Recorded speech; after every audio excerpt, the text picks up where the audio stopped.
Have you ever had a neighbor who thinks the rules exist only to serve them? At Pinehurst Estates, I had one. Her name was Linda Ashford, the self-appointed president of our HOA. A woman who would fine you just because your grass grew an inch too long. One morning, I found her car parked inside my garage without a single word of permission. When I asked, she said, "Emergency usage rights, clause 12.4. I simply smiled, closed the door, and walked away. 2 days later, I welded the garage shut and left for a 2-week vacation. This was how I turned a simple holiday into the most expensive karmic lesson she had ever learned. What happened when I got back? Let's just say the entire neighborhood showed up. Buckle up. This one's insane. That morning began like any other.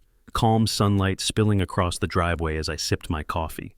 My phone buzzed with a motion alert from the garage. I opened the feed and froze. Linda's silver crossover rolled straight into my space. The keypad already blinking green. She stepped out, clipboard in hand, snapping photos and speaking on the phone. The arrogance was breathtaking. I hit record, saving every frame to the cloud before walking outside. Evidence first, emotions later. When she left, I walked over quietly. The car sat centered inside as if it belonged. I took close-ups, license plate clear, timestamp sharp, and locked the garage behind me. Later that day, I found her by the mailboxes, calm as ever. "Linda," I asked, "why is your car in my garage?" She didn't flinch. "Temporary use," she said. "Clause 12.4 authorizes occupancy for community emergencies." I asked, "What emergency?" Her answer came rehearsed. "We're preparing a parking expansion and needed a layout example." My voice stayed level. "You could have asked." She smiled that condescending smile. "We expect cooperation. Ryan, it's how communities work." I simply nodded. I had all I needed. That evening, I reviewed the footage again. Her wristwatch showed 2:14 p.m. Later, HOA logs would reveal her signature on an authorization form at 2:15. The timing was too perfect. I called the county sheriff's office, explained the trespass, and shared the footage. The deputy confirmed what I already knew. The HOA had no jurisdiction over private property. "You're within your rights," he said. That one sentence changed everything. I wasn't angry anymore. I was strategic. By morning, the decision was made. I called an old friend who owned a welding shop. "You still handle residential work?" I asked. He chuckled. "Always. What do you need?" "A seal," I said. "Exterior only, no damage to the structure." He paused, then laughed again. "I'll bring the gear." By evening, sparks flashed against the metal door, neat and precise. The weld sealed the garage externally, solid but reversible. Her car was now locked in, perfectly safe, perfectly inaccessible. It looked less like vandalism and more like justice rendered in steel. That night, my phone erupted with calls and texts. "You can't do this. This is HOA property. You'll regret this." I turned off the screen and opened my laptop instead. I drafted an email to the HOA board and their attorney. Subject, garage access dispute, evidence attached. I added the photos, the timestamps, and a note. "Out of town until June 20th. Any interference will be reported." I hit send, closed the laptop, and began packing. A flight to Miami waited for the morning. Some distance would let the lesson breathe. The first week away was peaceful beyond words. The ocean hummed, the sun burned soft, and the noise of Pinehurst faded into memory. I imagined Linda pacing in front of that sealed garage, waving papers at officers who could do nothing. The sheriff had already confirmed the trespass, and she knew it. Every hour that passed, her confidence probably cracked a little more. I pictured it, smiled, and let the waves erase the thought. 10 days in, my neighbor Paul left me a voicemail, barely able to talk through his laughter. "You won't believe this, Ryan." She called a tow truck. They came, saw the welds, and left. The whole block's watching her lose it. I played it once, then again, savoring the sound. Justice works best when it teaches itself. I leaned back in the beach chair, letting the sun wash over me, content to let the story unfold without me. When I returned home 2 weeks later, I knew before I parked that something had changed. Cars lined both sides of the street, neighbors gathered in clusters, phones raised. Linda stood in the center, her face red, her voice cracking as she argued with 2 police officers. "He locked my car inside. This is illegal." One officer pointed at my driveway, calm and clear. "Ma'am, this is private property. You entered without permission. That's trespassing." The crowd murmured, their expressions a mix of disbelief and satisfaction. I stepped forward, nodded politely, and said, "Officers, I'll open it once I receive a formal liability notice." One officer smiled faintly. Linda didn't respond. The scene felt still, like a curtain lowering after a play that had gone on too long. In that quiet, I realized this was never about a garage. It was about someone who mistook control for respect. Pinehurst Estates finally felt balanced again. The steel door caught the afternoon light, smooth and silent, and for the first time in months, I could breathe. Justice doesn't always roar. Sometimes, it hums softly through the calm that follows. 5 days before the welding, Pinehurst Estates looked flawless on the surface. The lawns were trimmed like military uniforms, the mailboxes lined up like soldiers on inspection, and every driveway shone under the same afternoon light. It was the kind of order that looked peaceful from the outside, but felt rehearsed on the inside. I had moved there for quiet mornings and space to breathe, not to live under the gaze of an association that measured grass for a living. Yet, here I was, surrounded by people who believed harmony came from compliance. Somewhere between the hedges and bylaws, peace had turned into submission. That morning, I saw Linda standing at the corner, clipboard tucked under one arm, lecturing 2 residents about shrub height. Her voice carried with that calm authority that made people nod even when they disagreed. When she spotted me, her smile was warm enough to fool strangers. "Ryan, I hope you'll attend our next HOA session," she said. "We're reviewing new parking procedures." I nodded. "I'll be there." Her smile widened just enough to look victorious.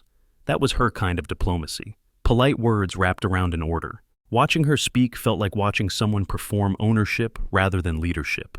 Later that evening, I dug through the HOA binder I had kept sealed since closing day. The book was thick, a maze of sections and subclauses written to protect the association more than its residents. Section 12.4 drew my attention. It allowed temporary access to private property during community emergencies. The words looked harmless until you realized emergency was never defined. I ran my finger across the page and thought of my father's old saying, "Some people don't build fences to protect, they build them to claim." This neighborhood was full of those fences, invisible but firm. 2 days later, an email arrived from Linda. The subject read "Parking Redevelopment Proposal." In it, she wrote, "Due to increased traffic, the HOA will begin conceptual tests for additional parking. Select residents may be asked to assist temporarily. Select residents." I did not need to guess who would be first. I scrolled to the bottom and noticed the timestamp May 12th, 2:31 p.m., 2 days before. Her car appeared in my garage. She had set the stage before acting. That pattern of preemptive justification was her art form. Control, dressed in professionalism. The following day, I stopped by the HOA office, a narrow room behind the park where the scent of disinfectant clung to the walls. Claire, the part-time assistant, looked up from her computer when I entered. "Linda around?" I asked. "She just left," Claire said. I smiled. "Mind if I review last meeting's minutes?" She hesitated, then nodded toward a binder. I flipped through neat pages of dated notes. Under May 10th, item 4 reads, "Discussion of potential parking expansion. No vote taken. Pending estimate." I took a photo. That line was the first real crack. She had no authorization, just confidence. Outside, the neighborhood gleamed under the sun, but the perfection now looked staged. The fences, the symmetry, the smiles, everything seemed designed to hide how much people feared conflict. That fear was her foundation. The HOA was not built on rules. It was built on quiet. And I finally understood why no one had stood up to her before. Power thrives on the expectation that no one will test it. That night, I built my file, camera footage, the email blast, the meeting notes. Every timestamp lined up with almost theatrical precision. May 10th, discussion logged, May 12th, proposal sent, May 14th. Linda is in my garage. I opened a folder labeled Ashford Evidence and uploaded the entire collection. Evidence first, emotions later, I said aloud. Then I added one more layer. A copy to cloud storage, a second to an external drive, and one printed set locked in my desk. The next afternoon, I met Paul Jenkins, the accountant who lived 3 doors down. We sat in a quiet diner outside the subdivision. He stirred his coffee without looking up. "You're not the first. You know," he said. "Last year, she fined the bakers $200 for trimming their own tree, said it violated landscape symmetry." I raised an eyebrow. "Did they fight it?" "They paid," he said flatly. "Most do. Linda counts on exhaustion more than obedience." His words confirmed what I had begun to suspect. Her control was never about policy. It was about pressure. When I returned home, I found a new HOA memo slipped under my door. The heading read, "Internal Draft, Garage Usage Permissions." My pulse tightened. The document listed a single address mine under the term temporary storage allocation. The date was May 14th, 2:15 p.m., exactly 1 minute after the camera footage had captured her entering. My hands steadied as I took photos from every angle. This was the proof that tied her actions to intent. She had created the paperwork after the act, rewriting reality through a timestamp. For the first time, anger sharpened into clarity. I knew exactly what to do next. The next morning, I called the HOA legal counsel, a man named Harold Blake whose voice carried the fatigue of decades in bureaucracy. I explained the memo, the footage, and the timeline. He sighed, long and slow. "Mr. Mercer," he said, "that document violates procedural protocol. The board cannot authorize after the fact." "So, she acted alone?" I asked. "Entirely," he confirmed. "If you file a formal inquiry, we're required to audit." That single sentence became the quiet spark of my plan. "Then let's audit," I said. Officially. That evening, I drafted the letter. Request for financial and procedural audit of the Pinehurst Estates Homeowners Association. I kept it short, factual, and free of emotion. 1 page, 3 attachments, 1 signature. I sent copies to the attorney, the board, and the county clerk. When I pressed send, the screen blinked, timestamping my decision at 14:37 p.m., the same time she had used to justify her fraud. It felt poetic, almost symmetrical. A line had been crossed, and now there was a record. I stepped outside as dusk settled over the street. The houses glowed under soft yellow light, each one spotless, each one silent. But the silence no longer felt peaceful. It felt like anticipation, the breath a crowd takes before something finally changes. Pinehurst Estates was a masterpiece of control, built on fear disguised as order, and for the first time, I realized that fear had cracks. Some were small as paper cuts, others wide as a garage door. All it took was one person willing to document them. The audit request landed like a quiet explosion. Within a day, Pinehurst Estates felt different. Conversations stopped when I passed, and windows flickered with curiosity. I had challenged the order everyone pretended to respect. The board confirmed receipt of my letter, and by morning, Linda's confidence began to crack in subtle ways. She was no longer the smiling authority walking the streets with her clipboard. She was a name whispered in driveways, a rumor with a title. I knew then that this audit would expose more than policy errors. It would expose intent. An email arrived from Harold Blake, the HOA's legal counsel. Acknowledgement of audit request. The subject read, "The board had 10 business days to comply." That meant Linda had less than 2 weeks before the structure she built from signatures and fear began to unravel. I saved the email to my growing file and whispered again, "Evidence first, emotions later." The phrase had become my anchor. It was no longer about anger. It was about process. In a community obsessed with control, nothing was more dangerous than someone who knew how to use procedure correctly. That evening, I walked to the HOA office. Through the glass, I saw Linda inside, phone to her ear, her gestures sharp and precise. When she noticed me, she ended the call and opened the door partway. "Ryan," she said softly, "you should have come to me before involving lawyers." Her tone was gentle, her posture stiff. "I did come to you," I said. "You just didn't listen." She took a breath. "This isn't good for the community." "Transparency usually isn't," I replied. For a moment, she held my gaze, then closed the door without a word. It was the first time I had seen uncertainty in her eyes. 2 days later, I received a call from Claire, the part-time assistant. "Mr. Mercer, can you come to the office? There's something you should see." Her tone carried more caution than fear. When I arrived, she locked the blinds and placed a folder on the desk. "These are audit-related documents," she explained quietly. "As staff, I have clearance to access archived financial records. You should look at these before they disappear. Inside were payment authorizations, contracts, and invoices tied to the parking expansion project that had never been officially approved. The top document listed a payment of $10,000 to Mid-State Paving LLC. The signature was Linda's, dated 3 days before the board even discussed the project, in one sentence. The entire sequence of events from the first email to the day she parked her car in my garage collapsed into proof. The emergency usage had been theater. My garage was a prop designed to justify an illegal payment. I turned to Claire, who looked pale but steady. "Are you sure you're allowed to show me this?" I asked. She nodded. "Yes. The files are the property of the association, not the president. You have the right to review them." That sentence alone made her bravery lawful and invaluable. At home, I spread the documents across my kitchen table. The pattern was clear. Linda had initiated payments, staged an expansion test, and used my property to fabricate legitimacy. One page carried the company registration for Mid-State Paving, based in another county. I searched public records, and within minutes, I found the connection. The business was owned by Robert Ashford, Linda's brother. The motive was no longer control or ego. It was financial gain disguised as administrative work. My quiet suspicion had just turned into criminal evidence. The next morning, I called Harold Blake. "Mr. Blake," I said, "you should know the contractor listed for the project is a direct relative of the HOA president." His voice stayed professional, but the pause spoke louder than words. "Send me the documents," he said. "This will trigger a full financial review."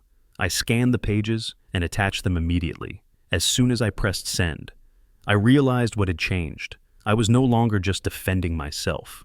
I was prosecuting her, piece by piece, using her own paperwork as the weapon. That evening, she came to my door again.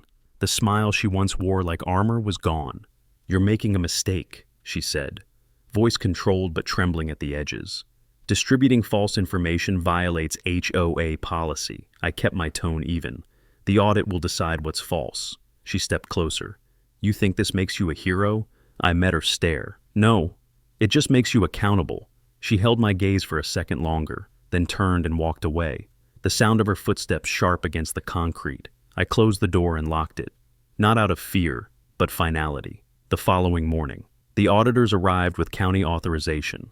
Linda delayed twice, claiming her files were inaccessible, but on the third attempt, they entered the HOA office legally and began removing boxes.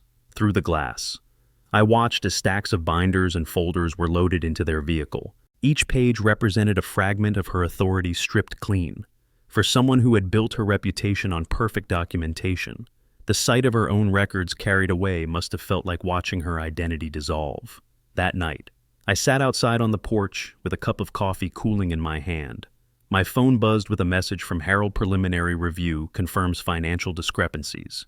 Further inquiry underway. I read it once, then again. The evidence was no longer mine alone. It was institutional now, logged and official. The process had shifted from personal dispute to legal examination. The machine she once controlled now turned against her, powered by the very rules she had weaponized. Across the street, her house was dark except for a faint light in the upstairs window. I imagined her sitting there, surrounded by papers that once made her untouchable, now silent witnesses to her undoing. Pinehurst Estates remained still, yet the stillness no longer felt oppressive. It was the calm before consequence, the kind that holds its breath right before the truth arrives. Justice was not loud or fast. It moved like slow water, steady, certain, impossible to stop once it found its course. The audit did not silence Linda. It provoked her. She moved quickly, summoning board members, sending long emails, and declaring the investigation an attack on her integrity. It was the familiar dance of power deny, deflect, dominate. But this time, the rhythm was off. Every action she took became another line in the record. The system she once commanded now watched her with the same scrutiny she had used on others. For the first time, she was being measured by her own rules, and she knew it. 2 days after the audit began, I found a letter in my mailbox stamped with the HOA seal. Notice of violation. It read, "The alleged offense, improper alteration of property structure without approval." The irony was sharp enough to make me laugh. She was fining me for welding my own garage. The penalty was $250. I pinned the letter to my corkboard beside the audit notice and whispered, "Evidence first, emotions later." I called Harold Blake, the HOA's independent counsel overseeing the audit. His tone was steady, professional. "This fine carries no legal weight," he said. "The audit process freezes all penalties until the investigation concludes." I thanked him and hung up. For once, the system was on my side. That same evening, Linda sent a neighborhood-wide email accusing an unnamed homeowner of creating hostility and spreading false claims.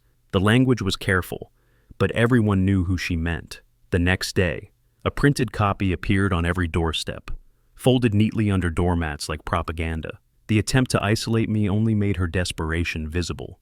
Retaliation always exposes weakness. I archived the email, added it to my file, and waited. The longer she talked, the more evidence she created for me. A week later, Paul stopped by with a wary grin. "She's calling a public meeting," he said. "Claims it's about transparency." I raised an eyebrow. "Transparency has never been her specialty." He shrugged. "You should go anyway. Let her see you there." He was right. Avoiding confrontation only gives it power. I told him I would attend. For days. The neighborhood buzzed with speculation. Some residents quietly hoped she would be vindicated. Others waited for the storm. Everyone planned to show up. The meeting took place in the community hall, a low building with bright lights and the scent of new paint. About 30 people filled the seats, whispering while Linda arranged her notes at the front. Her composure was flawless, every movement deliberate. "We're here to clarify misinformation," she began, voice even and warm. "The HOA operates with complete transparency." She clicked through slides filled with numbers and charts. To anyone untrained, it looked convincing, but I noticed the missing line items, the vague totals, and the same contractor name hidden in small print mid-state paving. Her confidence was a mask, but it was beginning to crack. Halfway through the presentation, the door opened. Harold entered with 2 county auditors, their briefcases marked with official seals. The room fell silent. Linda froze for a fraction of a second, then forced a smile.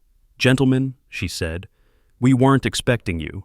Harold's voice was calm and firm. "Per the ongoing investigation, the audit requires an update to the board and residents." He looked at the crowd.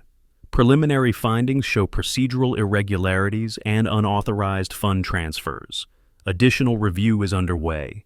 The murmurs grew louder. Neighbors turned to one another, their faces shifting from confusion to understanding. Linda tried to recover. "These allegations are unfounded," she said. "All financial actions were approved under standard practice." Harold didn't raise his voice. "There are no records of such approvals," he replied. "The documents speak for themselves." The tension in the room thickened. I said nothing. There was nothing left for me to say. She had built this stage herself, and now the lights were exposing every corner of it. Harold closed his folder, nodded once, and announced, "The audit remains active. All HOA fines and disciplinary actions are suspended until completion." The word suspended echoed like a final bell. After the meeting, I walked out into the cool night air. Linda followed, her heels sharp against the pavement. "You're enjoying this, aren't you?" she said. "You think you've won." Her voice was controlled but thinner now, stretched by anger. I turned to face her. "I didn't have to win," I said. "The truth did." She stepped closer, eyes narrowed. "You've ruined your reputation here." I met her gaze steadily. "You did that yourself." For a moment, she looked as if she might speak again, but no words came.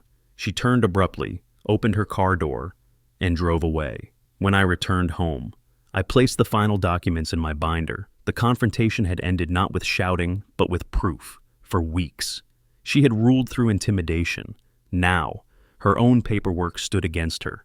I sat at the table, listening to the faint buzz of crickets outside, for the first time. The silence felt different, earned rather than imposed. The community would talk, speculate, and argue, but it no longer mattered. Facts were stronger than fear. Through the window, the neighborhood lights flickered softly, each porch illuminated like a quiet witness. The air smelled faintly of rain, clean and expectant. Pinehurst Estates looked calm again, but it was not the false calm she once enforced. It was the fragile quiet that follows a reckoning, when everyone realizes that order without integrity cannot last. I leaned back in my chair and let the moment settle. The system had spoken, and this time, it spoke clearly. Justice did not arrive with noise. It arrived in documentation, verified and signed. The morning after the public meeting, Pinehurst Estates carried a strange stillness. For once, Linda was not pacing the sidewalks or patrolling lawns. Her silver crossover sat untouched, the air holding the weight of something unspoken. Neighbors avoided eye contact, pretending nothing had changed, but everyone knew the truth had started moving faster than gossip. The illusion of order was gone. The rules she once controlled were being examined by someone far beyond her reach. By noon, an email from Harold Blake arrived. The subject read, "Confidential Audit Update." Inside were a few sharp sentences that changed everything. The county audit office has formal oversight over all HOA financials. Preliminary findings indicate discrepancies exceeding $30,000. Please maintain confidentiality until public notice. The language was cold and official. It was also final. I leaned back, reading the numbers again. $30,000. Then I whispered the only words that mattered. Evidence first, emotions later. Later that afternoon, I met Harold at the courthouse. He greeted me with a professional calm that made the moment feel heavier. "The evidence is strong," he said, opening his folder, "but one confirmation remains." He handed me a printed email chain between Linda and Midstate Paving. Her message requested early payment approval under an emergency authorization. No board consent, no valid invoice, no record in the HOA ledger. Each word was measured, written by someone confident that no one would ever question her. "She signed this herself," I said quietly. "Yes," Harold replied, "and that's what makes it criminal." He passed me another document. This came from an internal source. "A board member has been working with the auditors." I scanned the name at the bottom, Paul Jenkins, my neighbor. The realization landed like a quiet revelation. Paul had warned me, advised me, and all along. He had been building the case from the inside. He wanted to protect the neighborhood, Harold said. "And you?" I nodded, the pieces finally aligning. The precision of the audit, the timing of the reports, it all made sense now. This was never a coincidence. It was quite a strategy. That evening, I called Paul. "You could have told me," I said. He hesitated before answering. "If you knew, Linda would have sensed it. She watches everything." I stayed quiet so the investigation could stay clean. His tone carried no guilt, only calm conviction. "It's almost finished," he continued. "The auditors have her trail locked. She can't talk her way out anymore." I thanked him, meaning it. Some alliances form not through friendship, but through shared endurance. Ours was built on proof. 2 days later, the HOA board received the audit draft. The report was clinical but lethal. Unauthorized transfers totaling $32,500. Responsible party president Linda Ashford. Recommendation, immediate suspension and referral for investigation. I read the paragraph twice, letting its simplicity sink in. After months of intimidation, the truth was written in an official document, stamped by authority. There was no argument left to make. By evening, word had spread through the neighborhood. Some residents expressed shock. Others pretended indifference, but no one defended her anymore. The power that once made people lower their eyes now worked in reverse. The same rules she weaponized had turned into the framework of her undoing. For the first time, Pinehurst Estates was learning what real accountability looked like. That night, the HOA held an emergency board session. I attended as an observer. The room was cold, the air thick with the scent of copier toner and unease. Linda sat at the far end of the table, posture perfect, voice controlled. "These numbers are fabricated," she said.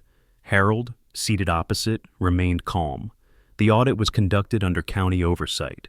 He replied, "All evidence is verified." Her eyes flickered, searching for a defense. "I acted within discretionary authority, not over public funds," he said. The exchange ended there. The vote was swift and unanimous, effective immediately. Linda Ashford was suspended pending investigation. She gathered her papers, stood, and adjusted her blazer with mechanical precision. "This isn't over," she muttered, and left without another word. The sound of the door closing echoed longer than it should have. For years, she had ruled that room. Now it belonged to the process she once controlled. Outside, Paul waited by the steps. "You look like you just watched a storm end," he said. "More like the eye of it," I replied. He smiled faintly. "It'll go public soon. The final report's scheduled for release next week, June 20th. I nodded. She built everything in daylight. Let her lose it the same way. He agreed, then added quietly, "Justice feels slow until it suddenly isn't." The phrase lingered as we stood under the porch light, both knowing the hardest part was already behind us. That night, I went home and sat at my kitchen table. The binder of evidence lay open beside me, each page a small piece of victory. Across the street, Linda's windows were dark, curtains drawn tight. The neighborhood, once tense and restless, had settled into something different, not peace but balance, a balance restored by patience, law, and endurance. The same system she had used to dominate others had absorbed her entirely, precise and indifferent. It was not revenge, it was gravity. I closed the binder, exhaled, and looked toward the faint glow of the welded garage door reflecting in the porch light.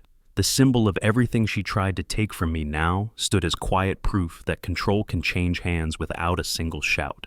The case was not finished, but the story had already turned. Justice had stepped forward quietly, the way it always does when truth no longer needs a voice to be heard. June 20th arrived under a sky the color of unfinished steel. The air carried that thick, electric stillness that comes before a storm. By 7 in the evening, the community center was already full. Folding chairs lined the walls, the hum of quiet conversation filling the space. Neighbors who once avoided my eyes now nodded faintly as I passed. For weeks, rumor had replaced certainty, but tonight would end that. The county audit report was scheduled to be read aloud, and for the first time, everyone would hear the truth together. At the front of the room stood a long table draped in a white cloth. Behind it sat the remaining HOA board members, 2 county auditors, and Harold Blake, composed as always. Linda was there too, standing near the podium, her expression perfectly neutral. She wore a deep blue blazer, every strand of hair pinned in place. It was the same uniform of authority she had always worn, but tonight it looked like armor that no longer fit. Her eyes flicked across the room, scanning the faces that had once obeyed her. She was still performing control, but the audience had changed. Harold opened the session with formal calm. "We are here to present the official findings of the Pinehurst Estates audit," he said. "These results have been verified by the County Audit Office and are part of the public record." His words landed like soft hammer strikes, deliberate and final. He gestured to the lead auditor, a woman named Janet Cole, who stood and read from a printed summary. "The audit confirms unauthorized transfers totaling $32,500 from the HOA's maintenance fund. The transactions were executed under the pretense of emergency authorization. The responsible officer identified is President Linda Ashford." The words cut through the room. A low murmur rose, followed by silence. Linda's jaw tightened, but she did not speak. The auditor continued. "The report recommends full restitution, immediate removal from office, and referral to the county attorney for further review." Janet lowered the paper. "We thank the community for cooperation during this process." Harold nodded and added, "The floor is now open for statements." Every eye turned toward Linda. She stepped forward, resting one hand on the podium. "This entire process has been corrupted," she began, her voice calm but trembling at the edges. "The audit relied on incomplete data, and the county overstepped its authority. These accusations are politically motivated." She glanced toward me briefly, then back at the crowd. "For years, I maintained order here. I enforced the rules everyone agreed to, and now I am punished for doing my job." The room stayed silent. She pressed on. "Every dollar was spent for community improvement. Nothing was stolen. I am the victim of a personal vendetta." Before she could continue, Harold spoke evenly. "Ms. Ashford, the financial records include your direct approval for payments to Mid-State Paving. The company is registered under your brother's name. Would you like to explain that connection?" The question landed like a clean blade. For the first time, her composure cracked. "That is irrelevant," she said quickly. "It was a legitimate business arrangement." Harold gestured to the projector behind him. "We obtained verification from the company's filings. Would you like to see it?" She hesitated, then said, "No." Her refusal echoed in the room louder than any admission could have. The projector flickered to life. On the screen appeared a single document, an invoice dated 5 days before the board had even met to discuss the project. Her signature marked the bottom in blue ink beside a short note that read, "Send confirmation once cleared." A collective intake of breath moved through the room. Someone whispered. She signed it herself. The sound rippled across the rows. a wave of disbelief and slow realization. Linda's face drained of color, her mouth pressed into a thin, rigid line. Authority could not hide behind handwriting. Harold turned to the second exhibit. The lights dimmed slightly, and the screen showed a grainy video from the HOA security feed. It displayed Linda entering the maintenance office at night, unlocking a drawer labeled Financial, and removing a stack of folders. The timestamp glowed clearly, May 14th, 11:42 p.m. The clip lasted less than half a minute, but it stretched long enough to end every argument she could make. When the screen went dark again, the silence was absolute. Linda's voice broke first. "That video is out of context," she said sharply.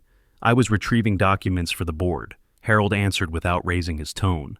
The board confirmed they never requested them.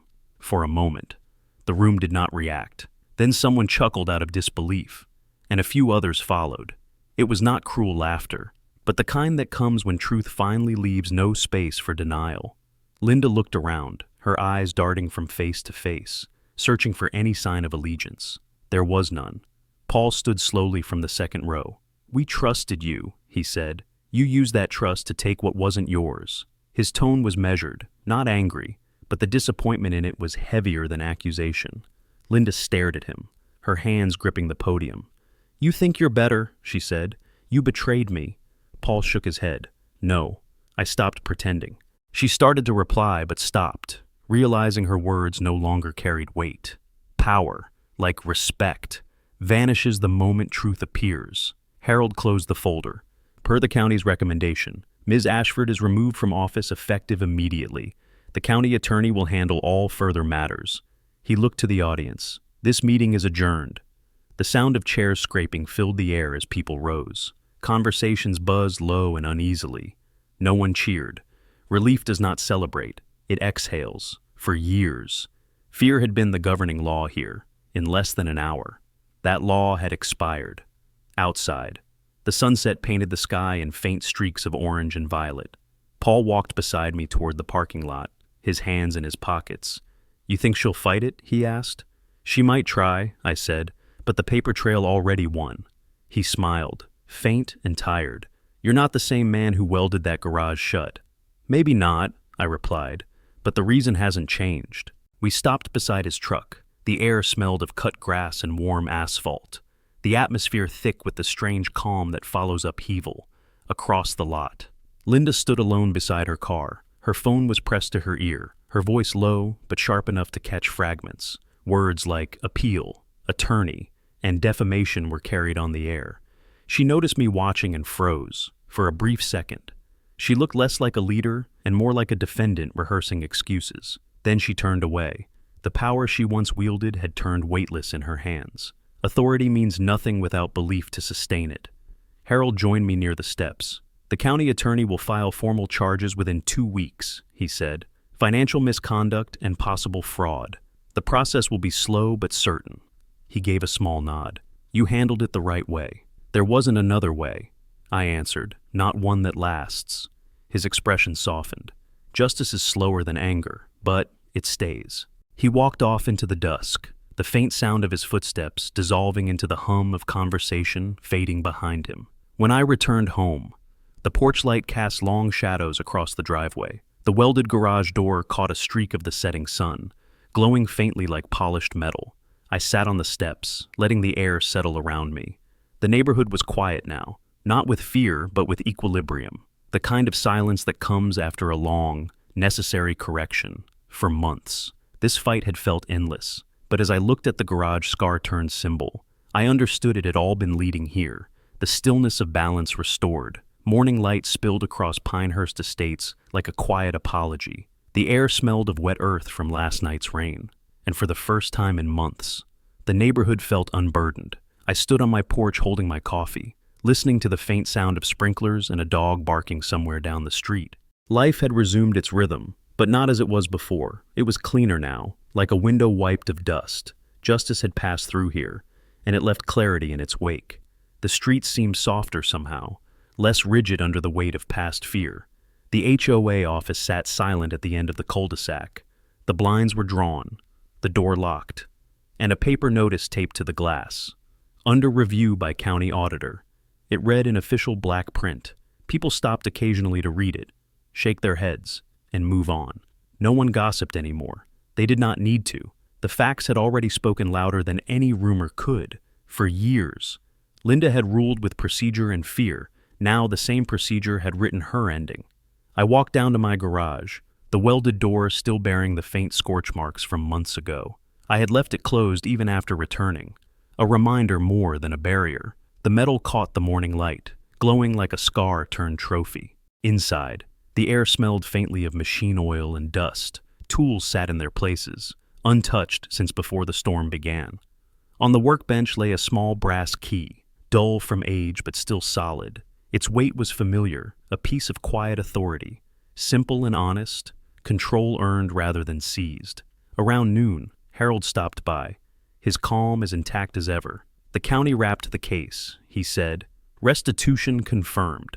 6 months of probation, community service, and a formal apology filed for public record. He handed me a thin envelope.